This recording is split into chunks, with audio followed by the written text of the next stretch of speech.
When I was a kid, the main artists I used to really look at a lot were all of the artists who draw 2000 AD comic. Back in the days when it was just black and white. What that taught me was how much you could do with simple black and white.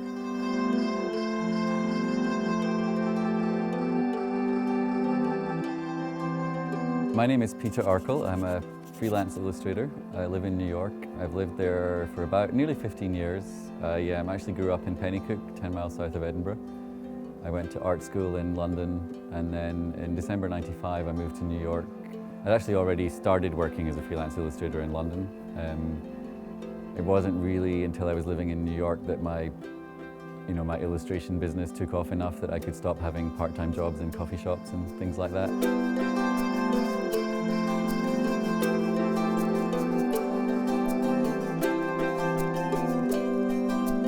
I'm here in Huntly at the Knockdhu Distillery, basically just trying to learn as much as possible about this wonderful drink and how it's made, and just trying to absorb as much information as I can, take as many photos as I can, do some drawings, make some notes, just basically fill my head with a knock, and actually my stomach too. I've been drinking quite a bit of it.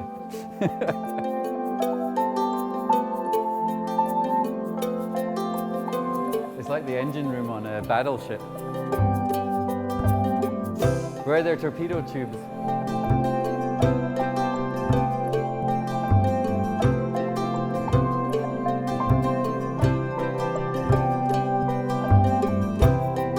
Apart from making me drunk and happy, the aim is that I'll go home to New York and I will sit down and create some packaging for a limited edition bottle of Anok.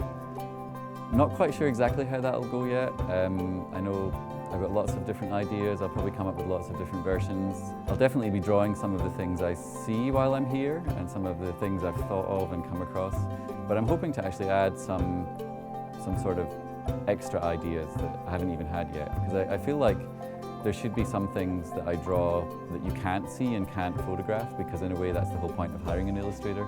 If you could just photograph everything, then why not just use photos? And I can add some like weird imagination, sort of twist to everything, so that there's something unexpected, or I can draw some sort of metaphors or something that says something extra about Anok and about the spirit of the spirit, shall we say.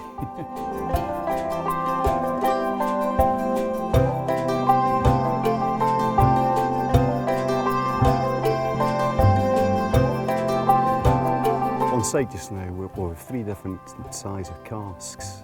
Bourbon barrels 200 litres, hogshead 250 litres, and the big boy I'm sitting on just now is a Shirley Butt Puncheon 500 litres. We've just over 6,000 casks on site just now. It's just under 1 million litres of pure alcohol when the casks have been newly filled.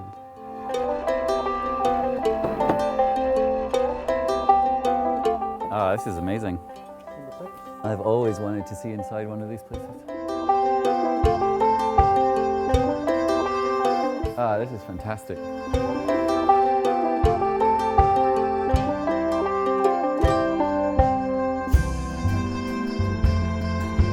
And you don't have any 1968 left? 68, sorry, no. None? No. I think 75 is the oldest we have inside. I wanted to find my birthday whiskey. We've got some 75s underneath, we might take a sample of them. Oh, I'd love to see that.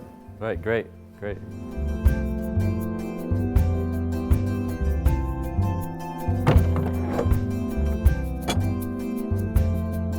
1894 when we first made whisky, 19 employees, it would have made 250,000 litres of pure alcohol in a year.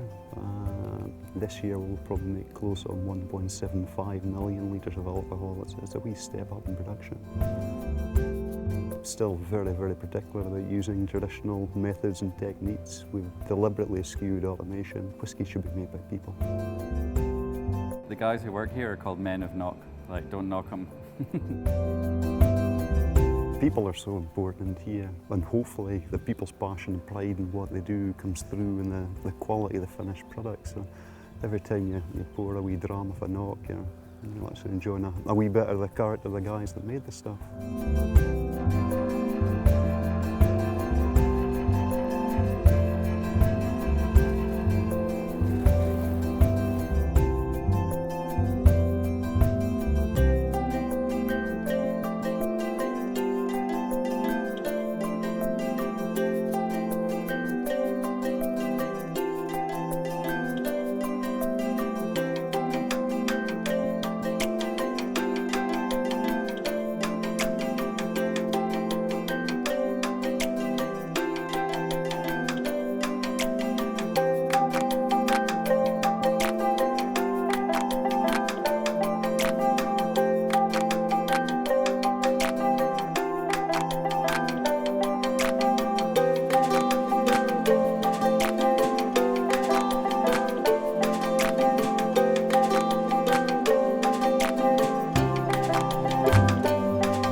of my favorite things to draw is pipes. There's all these amazing pipes and controls and valves.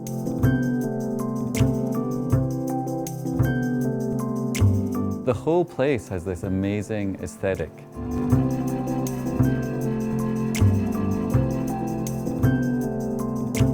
I was even really excited by this little pen holder that's on one of the, little tables where they keep notes of and keep track of what's happening in the distillery process. And there's just this little Bic pen, and it's got this little wooden stand that it sits on. And it's like it's the most important Bic pen ever. Like if every pen could have that little amazing rest. It's obviously been here a really long time. It's been painted lots of times.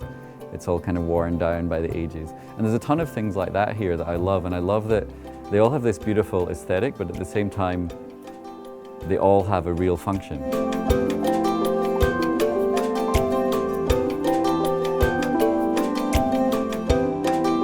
There's strange Wellington boots with tails.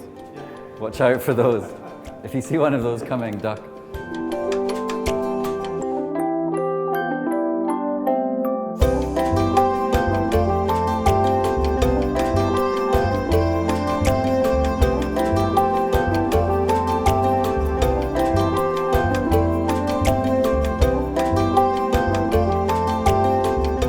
Poor wee guy. Wonder how long he's been stuck up here. And you do the stenciling here. Yeah. Gillian told me that. Yeah. Yep.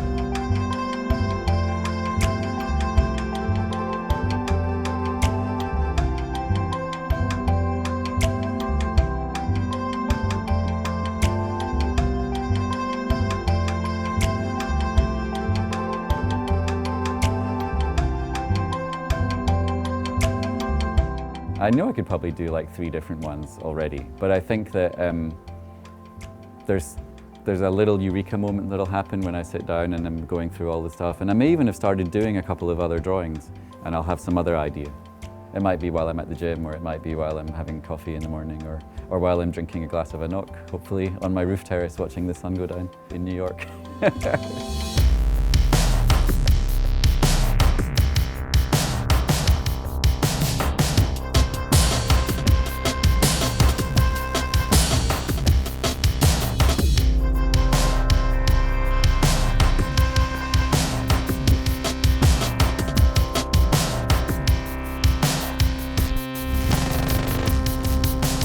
All right, so here I am back in New York.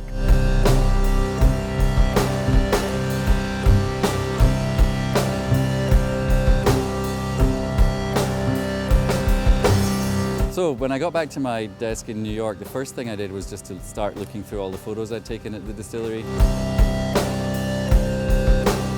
The thing that really leapt out were the pipes, of course, and I knew instantly that I would do something with those. What you can do is you can actually follow all the way from here, and then you go onto the bottle label and it continues, and it goes around all this crazy stuff, which actually starts to look like some Celtic sort of pattern, as well as being the pipes, all the way around, and then it comes out and it goes into the cap. That made me feel relaxed enough that I definitely had one idea in the bag, and I realized I had to sort of think about some other ideas. So I just started drawing some of the obvious things, drawing a few things that just seemed like fun. With me discovering that my boots have grown these little tails because I wasn't being cautious enough.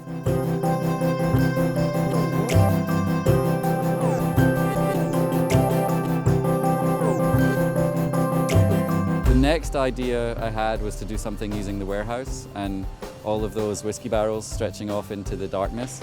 I drew some of the casks and I started just arranging them in these very complicated layers and trying to get over that idea of the warehouse with its endless rows of casks. So that was kind of my starting point. I just sort of began playing with those, and one thing kind of leads to another. Like you draw one thing, and while you're drawing that, you have another idea, or once maybe in the middle of scanning or drawing while you're waiting for it to scan, another idea pops into my head. It's just a sort of evolving, like little rambling process. It's not very scientific. It's just, you just try and find ways to look at things from a different angle.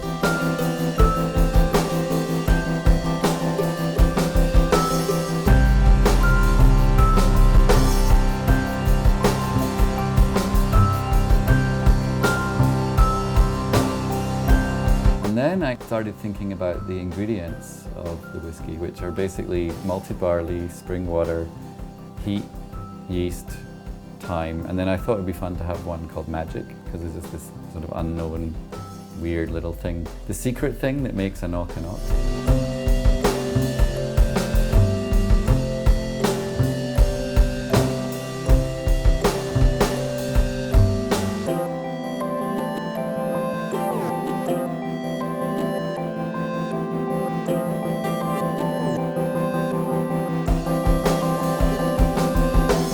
I love just the aging process, and that's in a way to me where the secret magic comes in.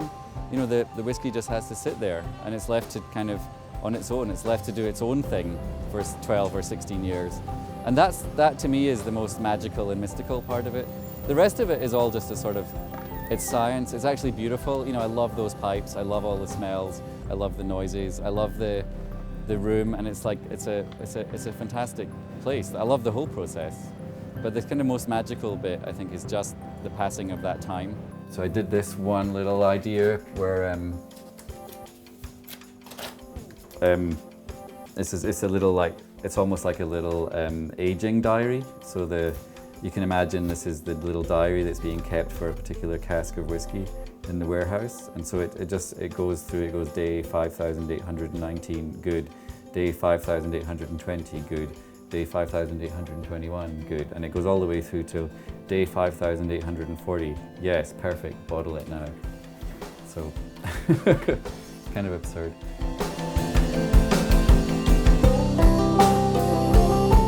The thing that stands out about Annoch whiskey as opposed to any other whiskey is its complexity. I find it very complicated.